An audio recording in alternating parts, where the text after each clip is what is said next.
Excited Utterance, the Evidence and Proof Podcast, Episode number 16, Daphne O'Regan, Eying the Body to Find Truth.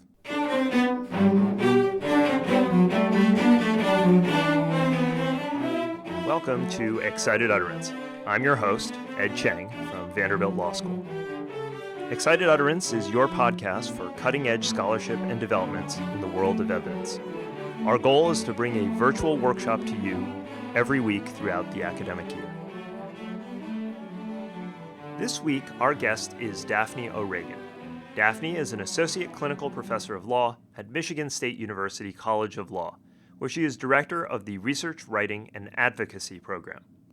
Her scholarly works focus on rhetoric, persuasion, and advocacy. Daphne's current article is entitled Eying the Body to Find Truth: How Classical Rhetoric's Rules for Demeanor Distort and Sustain Our Legal Regime.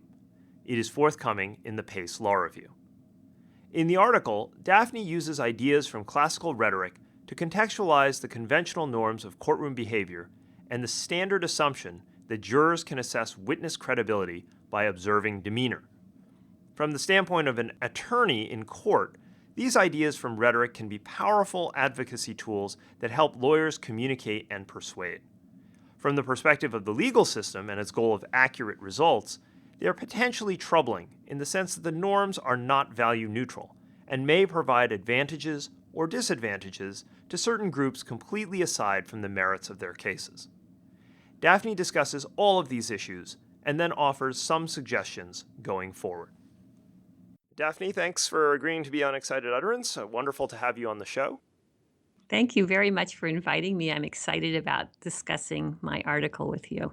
Before we begin, perhaps you can tell our audience a little bit about your background in classical rhetoric and why you chose to import the ideas from there into the legal proof process.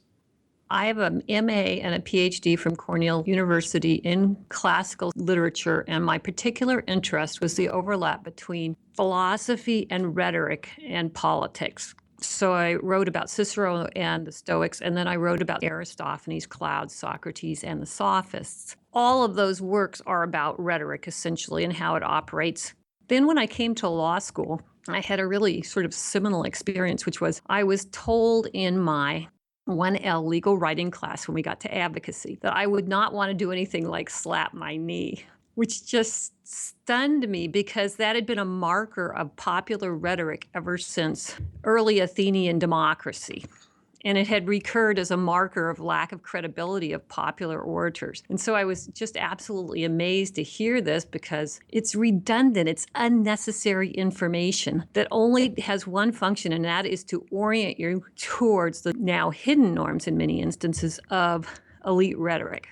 So let's talk about elite rhetoric. In your article, you discuss what are essentially two types of speakers that emerge out of classical rhetoric, the elite speaker versus the non-elite or popular speaker. Can you tell us about the characteristics of those speakers and what distinguishes them? It's important to understand that these speakers evolved as societies were moving from aristocratic basis to a more representational basis, even if the representation was through a very minor subset of the population, namely free men of a certain class. Elite speakers embodied aristocratic virtues, and when these processes began, this is a gross overstatement, right? So we're just talking in very general terms. The elite demeanor was a demeanor that was essentially martial, and it conveyed social capital and strength simultaneously through a series of coded types of gestures like a slow walk, very upright posture, a very steady gaze, limited gesticulation, a low voice, and all of these, plus a few others, they not only conveyed one's position in society, but they were a claim to virtue. This emerges very clearly in the overlap between credibility, truth, rationality, and these particular gestures that still is very clear in trial manuals today. It's important to understand the popular speaker emerged sort of in distinction to or as a counterpart of the elite speaker.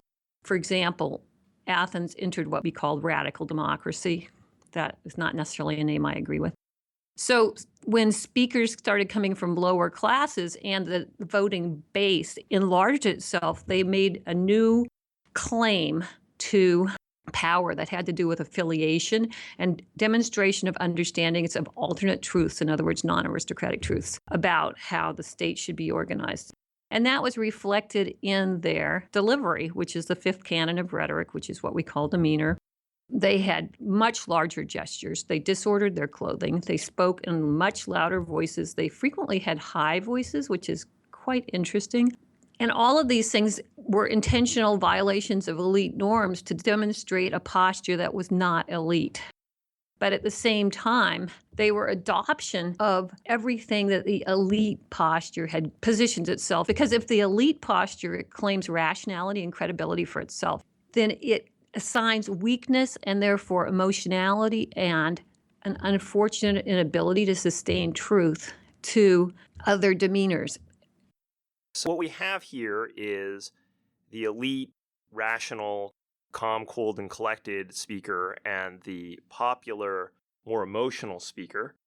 I saw two real distinct applications of this dichotomy in your paper.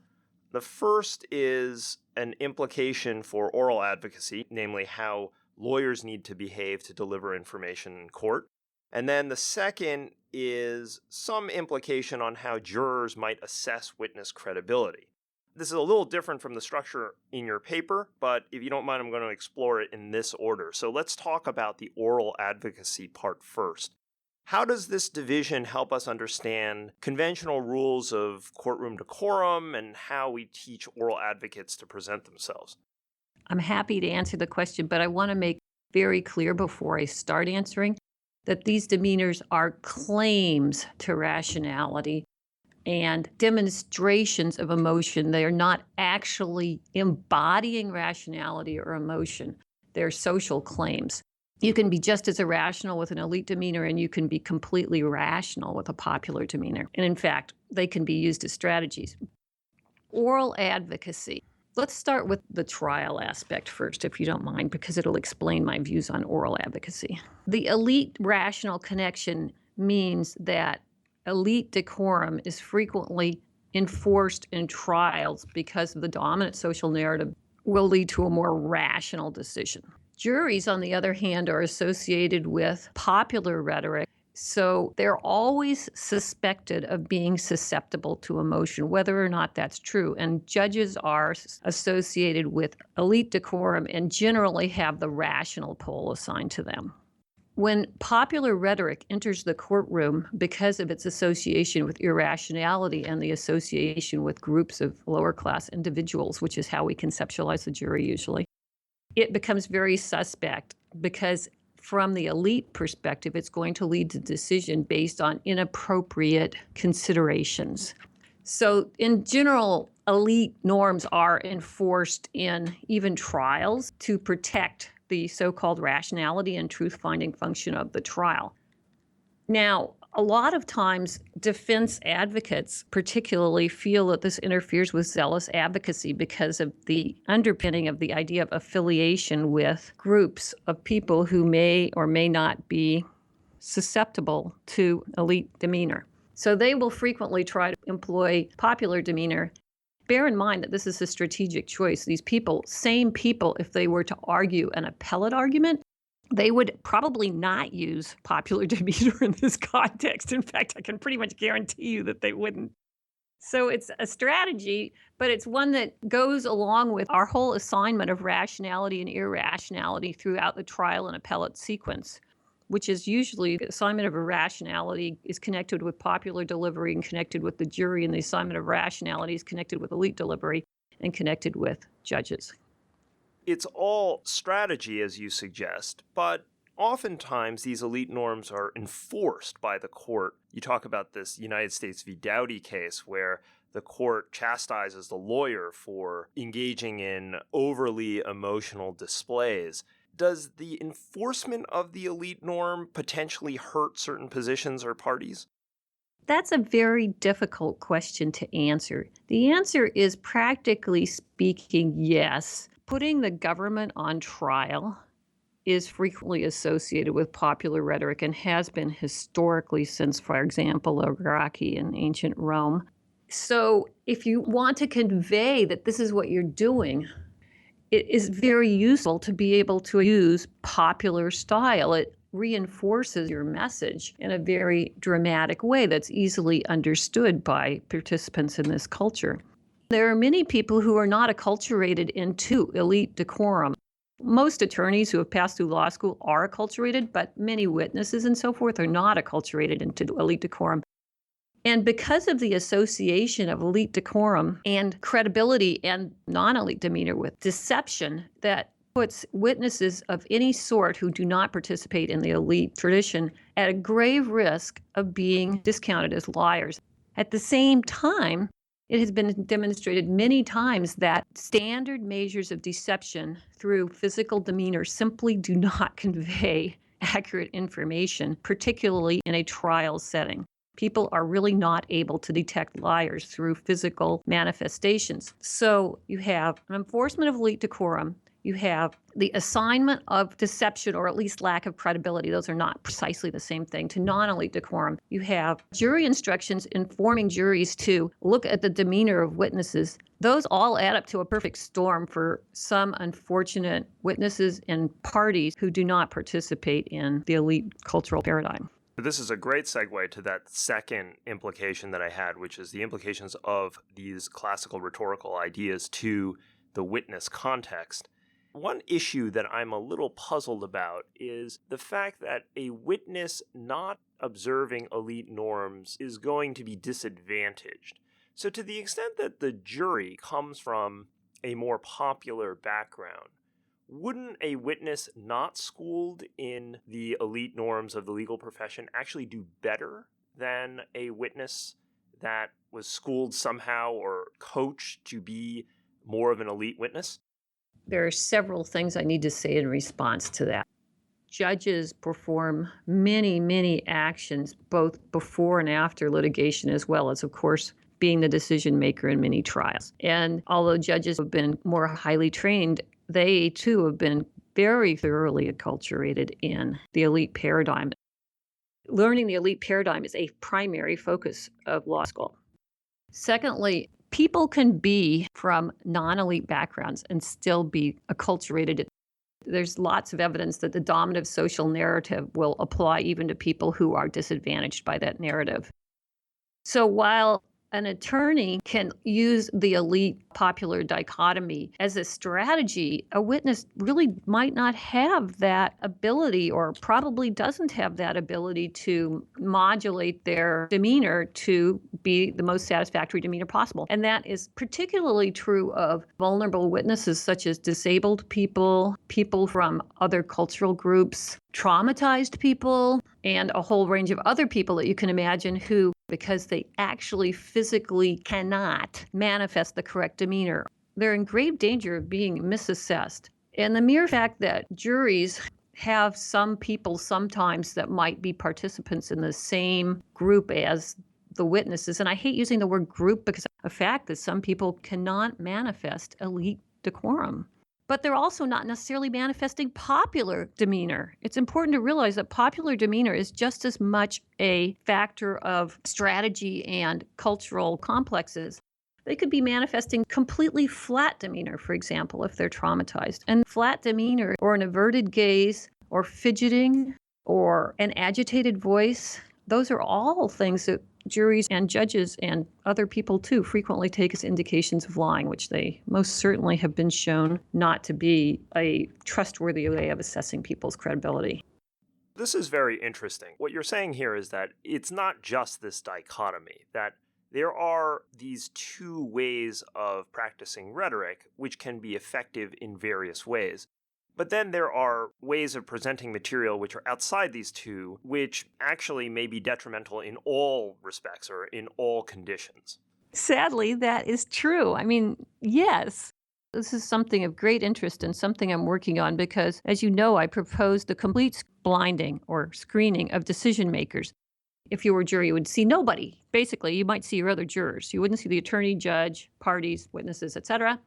A complete screening will remove this problem. Another virtue of screening that we have not talked about enough is this. It's not just that you can get misleading assessments of credibility by looking at demeanor, and that there are strategies of elite and popular rhetoric that allow people to manipulate common preconceptions about demeanor and the attachment between rationality, truth, and credibility in various ways. It's that this is the inappropriate channel for assessing truthfulness. There's a lot of research that shows that simply listening to what's said and accounting for word choice, level of detail, and all that is the correct way to assess credibility.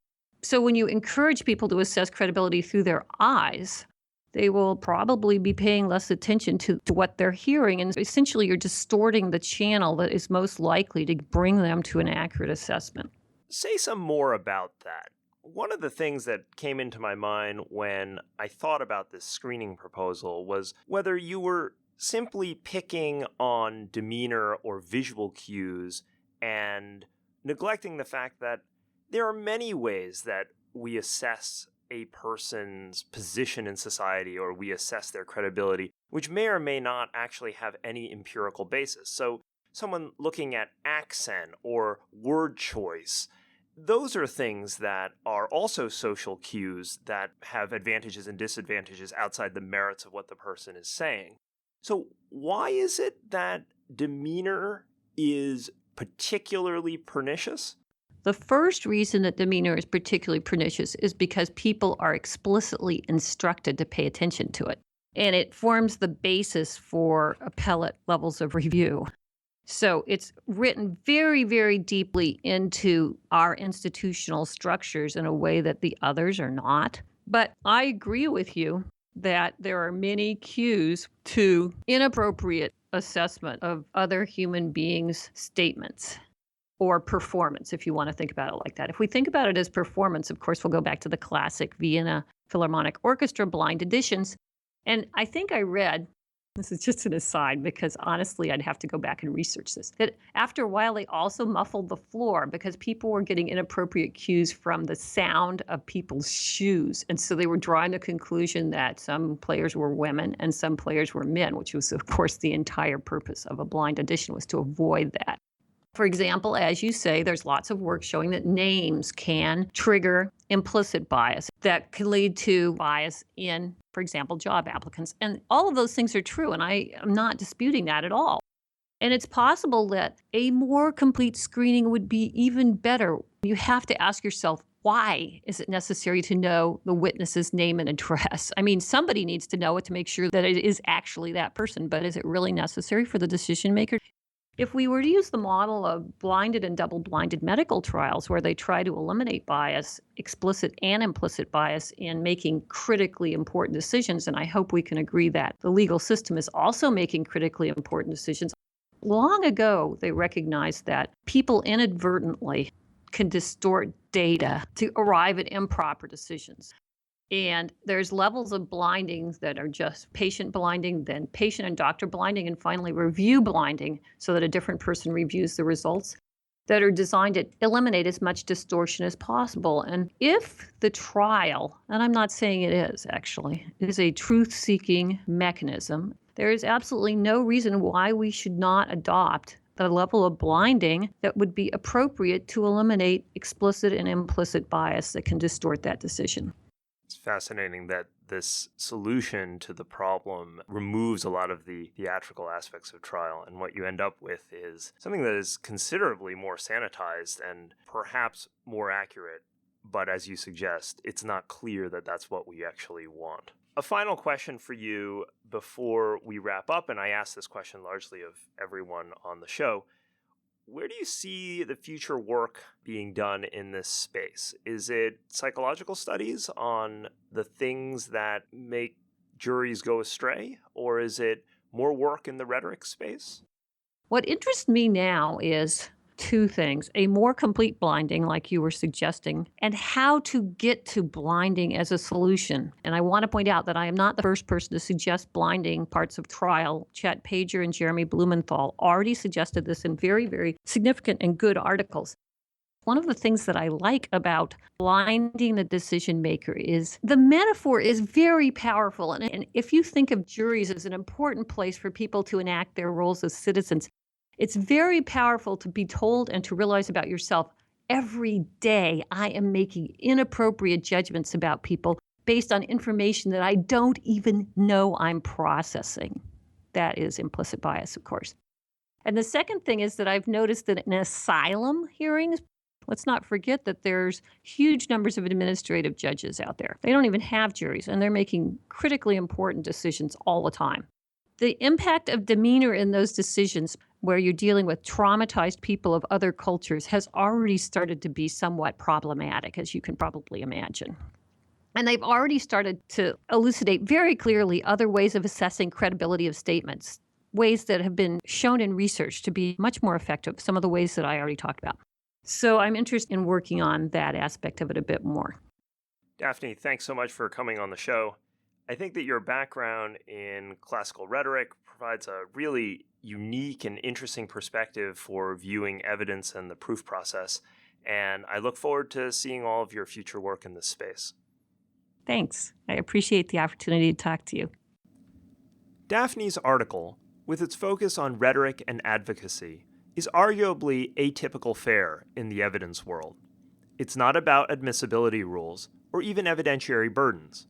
But there's little doubt that advocacy and presentation are important and fundamental aspects of the process of proof, and we need to understand them in order to understand how the legal system tries to obtain accurate results. It's always interesting and striking to see how various conventions can often be traced to roots in antiquity. Uncovering those roots also allows us to realize that the conventions are contingent, and thus makes us more accepting of social scientific findings suggesting that they may not be all that they're cracked up to be. Just because we think people can ferret out lying through observing a witness's demeanor does not mean that it is so.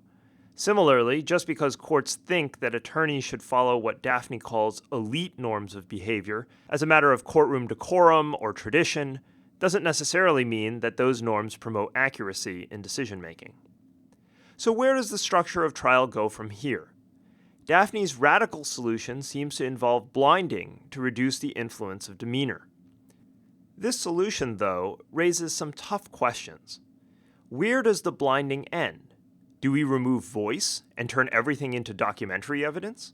How do we deal with word choice? And as we make trials more and more abstract in the name of accuracy, have we lost the essential humanity of trial? But then again, we have to remember that not only is trial itself an artificial construct, but the rules of evidence blind juries in various ways. So perhaps Daphne's solution is really not all that different from what we already do. That does it for this week's episode of Excited Utterance. Support for Excited Utterance was generously provided by Vanderbilt Law School's Brandstetter Litigation and Dispute Resolution Program, as well as the Vanderbilt Institute for Digital Learning. The associate producer for this episode was Alex Nunn, and the production editor was Carson Smith. Music was provided by the Vanderbilt University Blair School of Music's Children's Cello Choir under the direction of Kirsten Castle-Greer. I'm your host, Ed Chang, and I hope you'll join me again next week when we take on another new work in the world of evidence and proof.